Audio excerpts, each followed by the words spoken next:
Olá, você sabe qual conhecimento uma pessoa precisa possuir para ser capaz de desenvolver um trabalho científico? E como escolher com eficácia uma metodologia adequada para desenvolver esse trabalho? Essas perguntas são comuns a todos aqueles que iniciam o caminho de uma pesquisa em busca do conhecimento.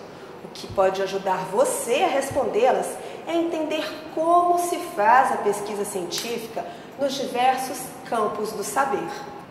Na videoaula de hoje, você assistirá ao depoimento de alguns professores que lidam de perto com fazer ciência na sua área e entenderá o conceito, a importância e as características do método científico. Bons estudos!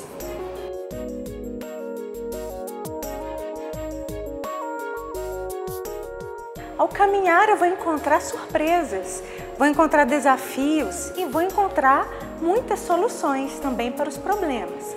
O método nada mais é do que o caminho.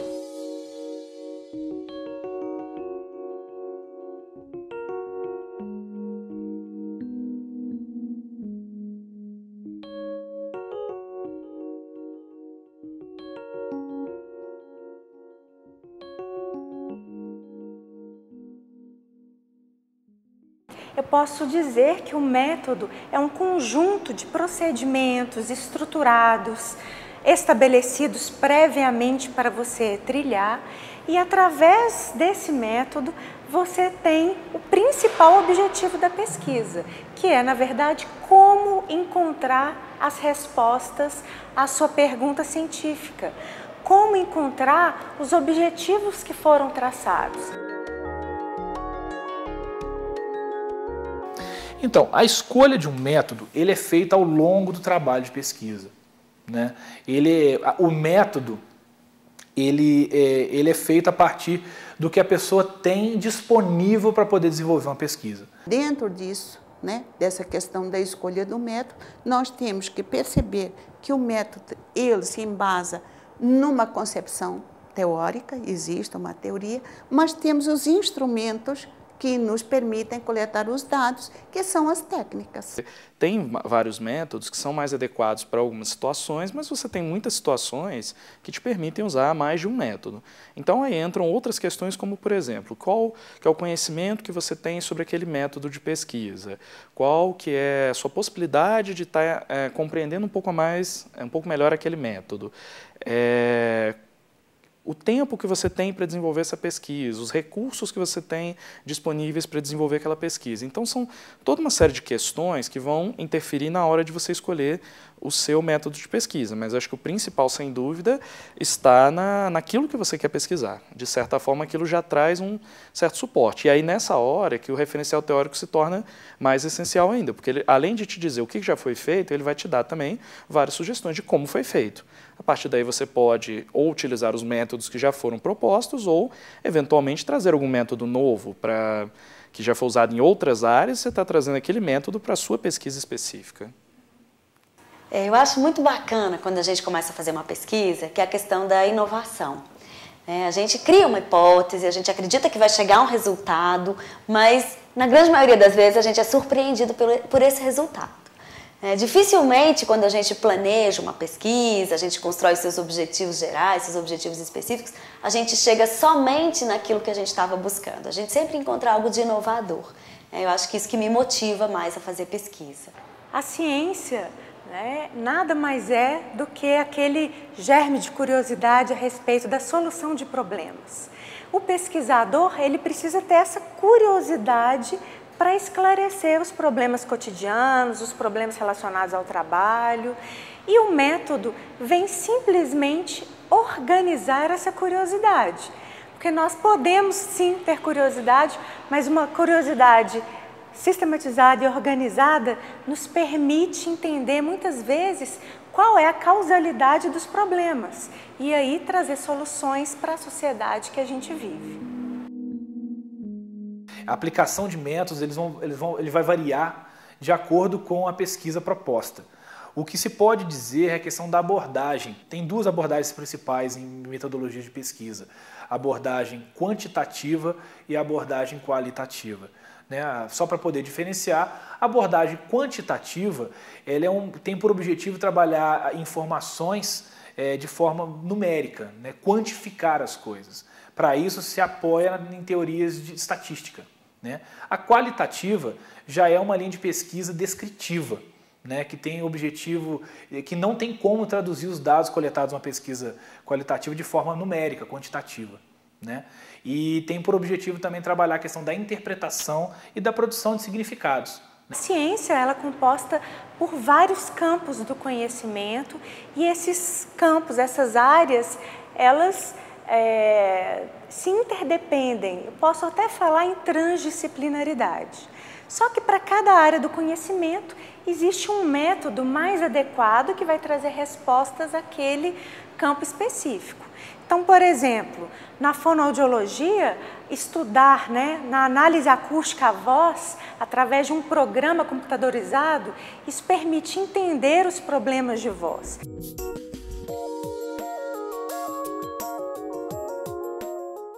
Eu atuo na área da comunicação social, né, como professor, né, de curso de jornalismo, e atuo também, de certa forma, na área de artes, porque eu coordeno o curso de jornalismo cinematográfico, né? Então, de certa forma, o cinema, como dentro da academia, ele é ministrado dentro da Escola de Belas Artes, né? Inclusive onde eu me formei e fiz mestrado, que é na UFMG. Então, eu posso dizer que eu atuo nessas duas áreas, né? Sobretudo na comunicação social. Por ser uma área múltipla, as linhas de pesquisas também são múltiplas, né? Então, se pesquisa desde das teorias da comunicação, que desde lá de McLuhan, né, da Escola de Frankfurt, até hoje ainda existem várias correntes que estudam a questão da teoria da comunicação e que é muito relevante, uma vez que a comunicação vem mudando muito em consequência das inovações tecnológicas na área. E também a questão de pesquisando novas tecnologias de transmissão, novas tecnologias novas possibilidades de executar a profissão, né? Então, acho que é muito múltipla, desde a teoria também até a prática aplicada. É muito diverso isso aí. Eu sou bióloga, né? Eu trabalho com ciências biológicas e da saúde. Os cursos geralmente são análises clínicas, biotecnologia, técnicas de reprodução humana assistida, né? São dentro desses cursos que eu atuo mais especificamente. A gente da área de saúde, a gente costuma fazer a pesquisa de bancada.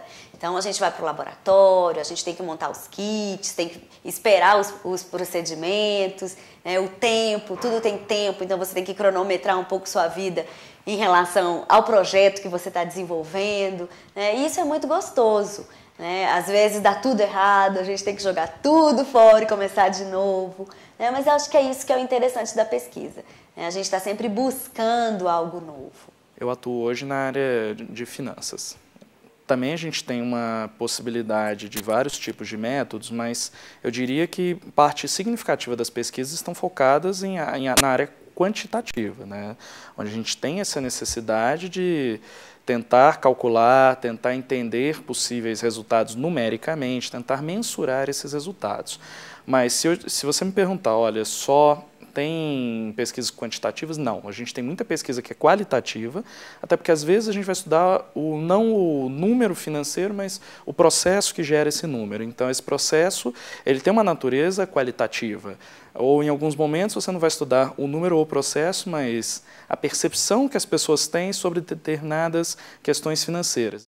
Eu trabalho com educação, né, especificamente pedagogia, mas de uma maneira geral com educação e incluo aí as tecnologias.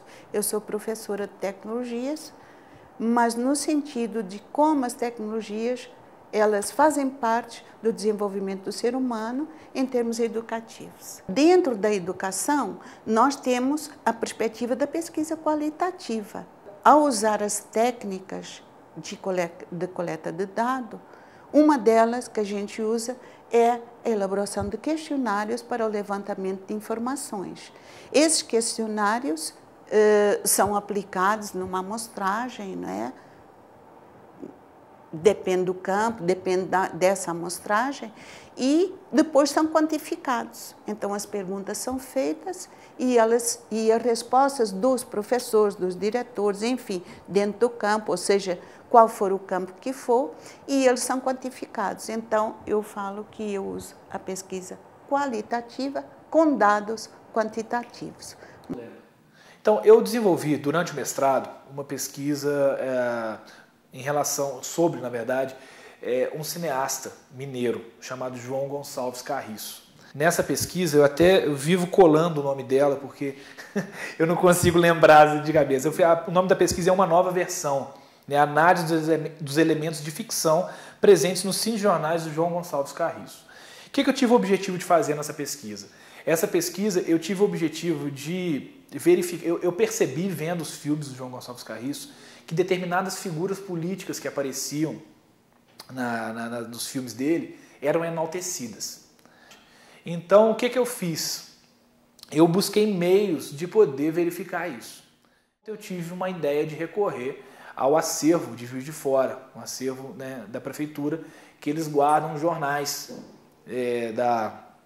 de outras épocas, jornais que não circulam mais, eles têm esse acervo de jornal. O João Gonçalves Carriço produziu entre 1930 e 1950. Então eu entrei em 2 ou 3 locais onde se guarda e fui correr atrás.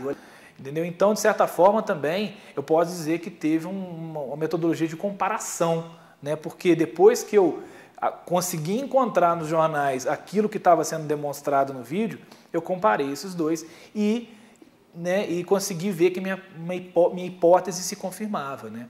Que, de fato, ele enaltecia determinadas figuras políticas.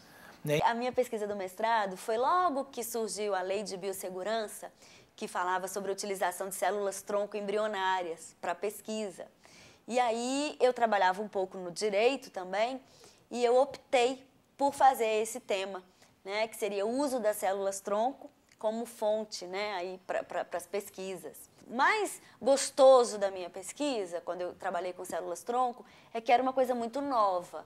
E as pessoas careciam desse conhecimento, principalmente aquelas mulheres que estavam se submetendo às técnicas de reprodução assistida e que precisavam optar por deixar o seu embrião congelado e doá-lo para a pesquisa, ou deixá-lo congelado para que elas pudessem tentar uma maternidade novamente. Eu trabalho muito nas minhas pesquisas com o estudo do comportamento das empresas quanto ao seu endividamento. Como é que elas se financiam, se elas usam os seus recursos próprios, né, que vêm dos sócios, ou reinvestindo lucros, ou se elas pegam dinheiro emprestado, o que faz elas endividarem mais ou endividarem menos? Eu trabalho muito com esse tipo de pesquisa.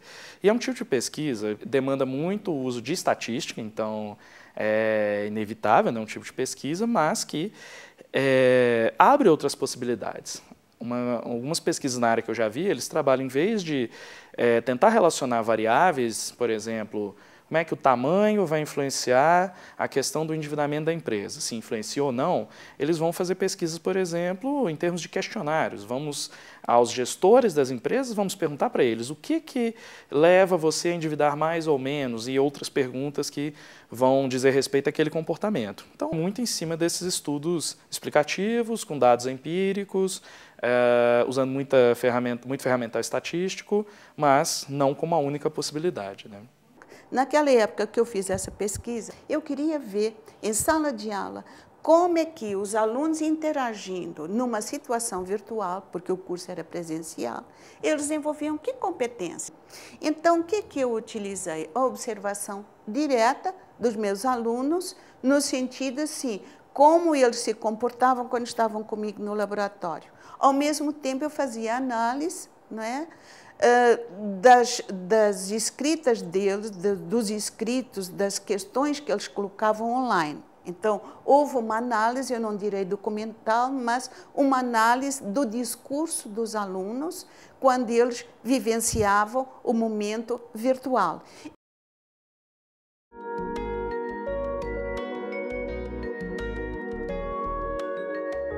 Eu acho que a vantagem que eu tive foi de ter um norte, de ter um caminho para seguir, sabendo que eu estava seguindo para algum lugar.